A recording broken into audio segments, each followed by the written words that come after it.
Assalamualaikum warahmatullahi wabarakatuh. Bertemu lagi dengan saya Ranti Hermawati dalam channel Ranti Story.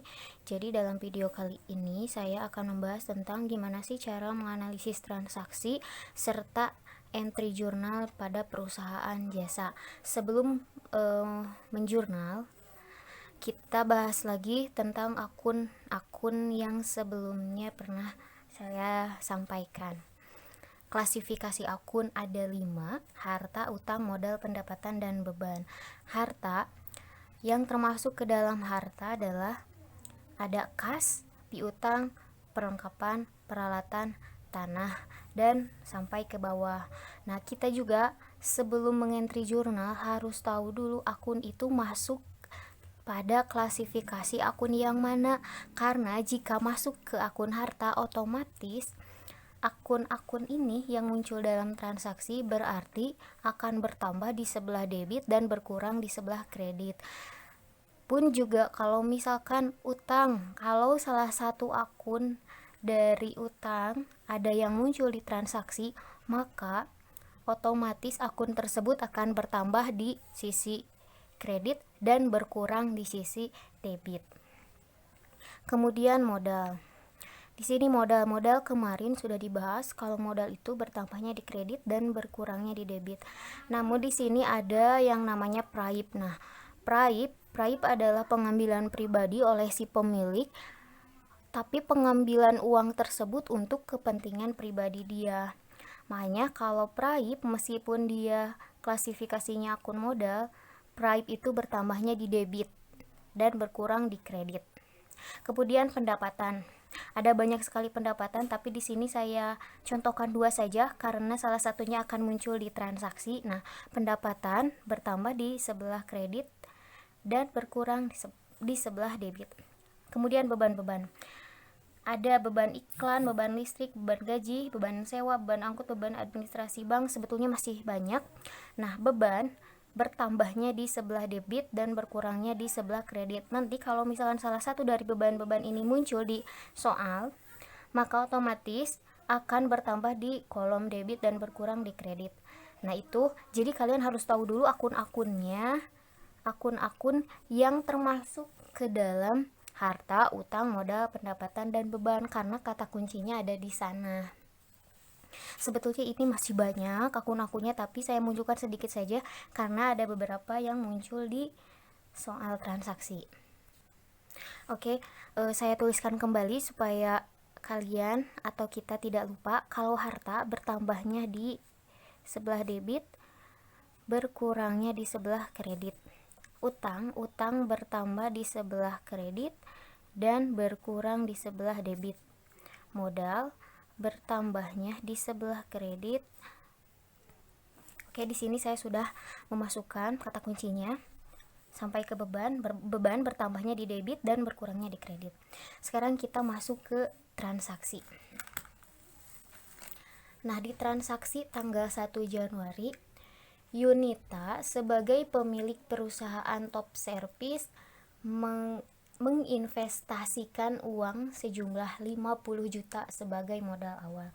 Di sini ada sejumlah 50 juta yang disetorkan oleh si Yunita sebagai pemilik kepada perusahaannya sebagai modal awal. Maka dalam jurnal ini bisa ditulis dengan kas bertambah dan modal bertambah. Seperti ini. Kas dan modal sebesar 50 juta.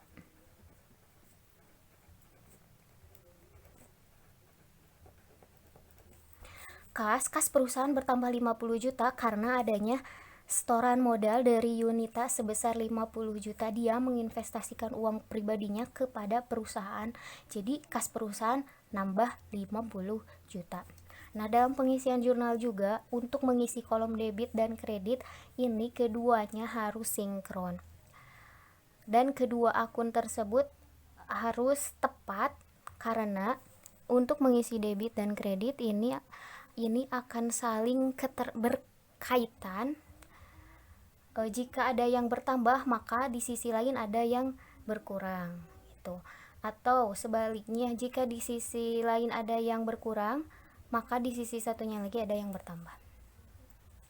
Langsung ke transaksi yang kedua. Tanggal 3 Januari dibeli peralatan servis seharga 15 juta secara tunai. Nah, peralatan servis kita beli seharga 15 juta, berarti peralatan bertambah. Peralatan termasuk kategori harta. Sedangkan harta bertambahnya di debit. Berarti di sini peralatan sebesar 15 juta. Dan di kreditnya apa?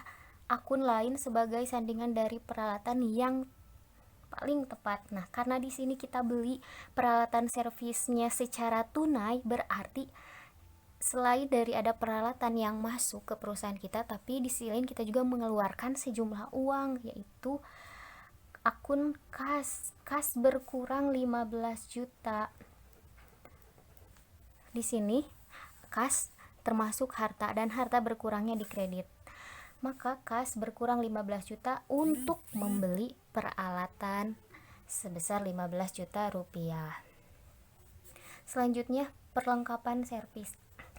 Dibeli perlengkapan servis seharga 4 juta secara kredit. Perlengkapan bertambah. Perlengkapan adalah akun harta. Maka akun harta harus di sebelah debit bertambahnya. Berarti di sini perlengkapan.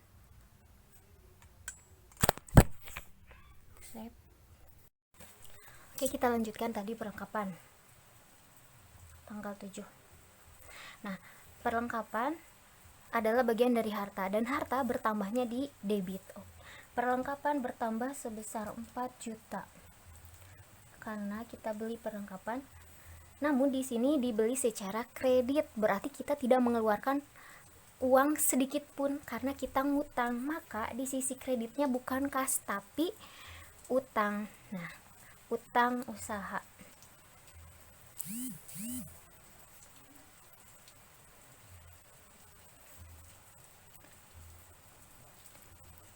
Jadi memang kata kuncinya kita harus tahu dulu akun-akun ini masuknya ke klasifikasi akun yang mana, karena kalau kita sudah hafal itu semua pasti akan sangat mudah menentukan debit dan kreditnya. Dan juga tadi untuk mengisi debit dan kredit tidak melulu kalau misalkan di satu sisi ada yang bertambah dan di sisi lainnya berkurang, tidak seperti itu juga. Kadang kedua-duanya bertambah, bisa seperti ini. Perlengkapan bertambah, perlengkapan perusahaan bertambah 4 juta dan utang kita kepada pihak lain juga bertambah 4 juta. Nah, seperti ini. Selanjutnya, transaksi tanggal 10. Nah, di sini tanggal 10 disebutkan bahwa diterima uang tunai untuk jasa servis yang diserahkan kepada pelanggan. Misalkan di sini sebesar 2 juta rupiah. Kita menerima uang sebesar 2 juta dari pelanggan atas jasa yang kita berikan. Berarti ada penambahan kas terhadap perusahaan. Kas bertambah sebesar 2 juta. Yang bersumber dari mana? Dari pendapatan. Karena ini uangnya bersumber dari pelanggan. Kita memberikan jasa kepada mereka. Pendapatan jasa. Pendapatan bertambahnya di sebelah kredit, maka ini akan sinkron. Di sisi debit ada yang bertambah dan di sisi kredit pun ada yang bertambah. Selanjutnya tanggal 15 diserahkan pekerjaan servis yang telah selesai kepada PT ABC seharga 5.600.000. Diterima tunai 1.600.000 dan sisanya dibayar 1 Februari.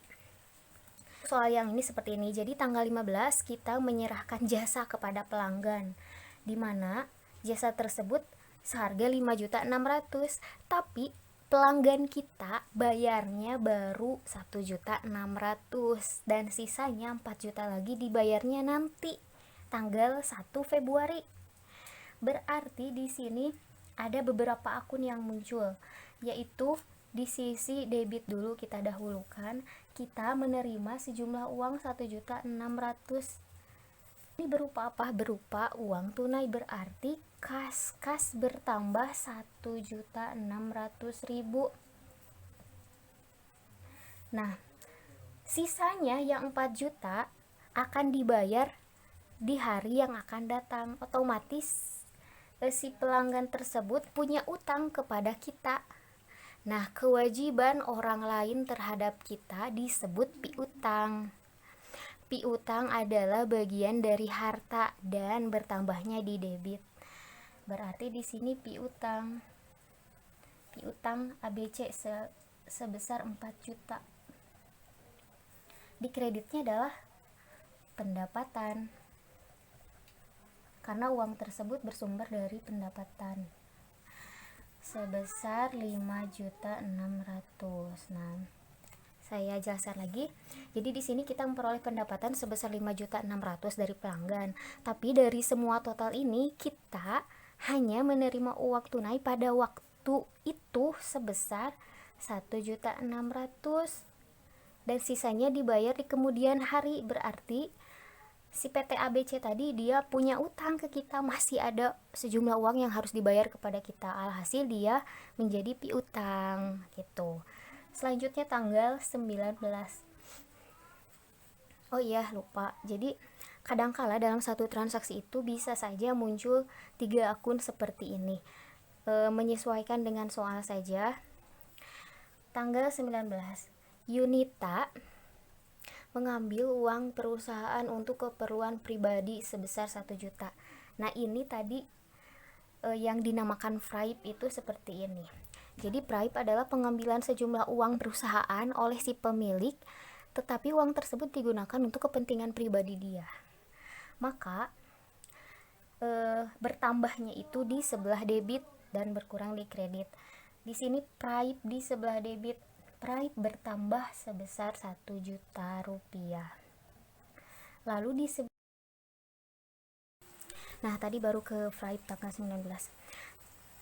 Fraib bertambah 1 juta, maka di sisi kreditnya diisi dengan kas, karena kas perusahaan berkurang sebesar 1 juta untuk ini dijadikan sebagai fraib oleh si Yunita. Jadi dia ngambil uang dari perusahaan. Selanjutnya tanggal 25. Sudah ditulis ya. Tanggal 25 dibayar beban listrik, air, dan telepon sebesar 1 juta. Beban. Nah, beban berdasarkan klasifikasi akun, maka di sini masuk ke beban yang ini, beban listrik itu. Yang mana bertambahnya di sebelah debit dan berkurang di sebelah kredit. Maka langsung saja di sini beban listrik, air, dan telepon bertambah 1 juta. Dan di kreditnya kas perusahaan berkurang 1 juta untuk membayar beban ini gitu. Tanggal 27 dibayar beban gaji untuk bulan Januari sebesar 500.000. Nah, ini juga masih sama kayak yang tadi. Jadi beban gaji bertambah 500.000 dan kas berkurang 500.000. Analisisnya adalah kas perusahaan berkurang sebesar 500.000 untuk membayar gaji karyawan bulan tersebut gitu.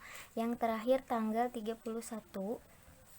diserahkan jasa servis pada Sukma sebesar 2 juta. Pembayarannya dilakukan tanggal 1 Februari.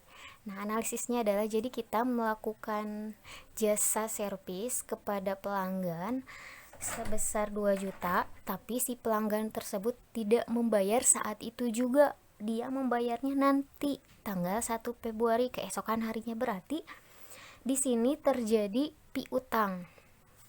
Maka piutang bertambah di debit sebesar 2 juta yang bersumber dari pendapatan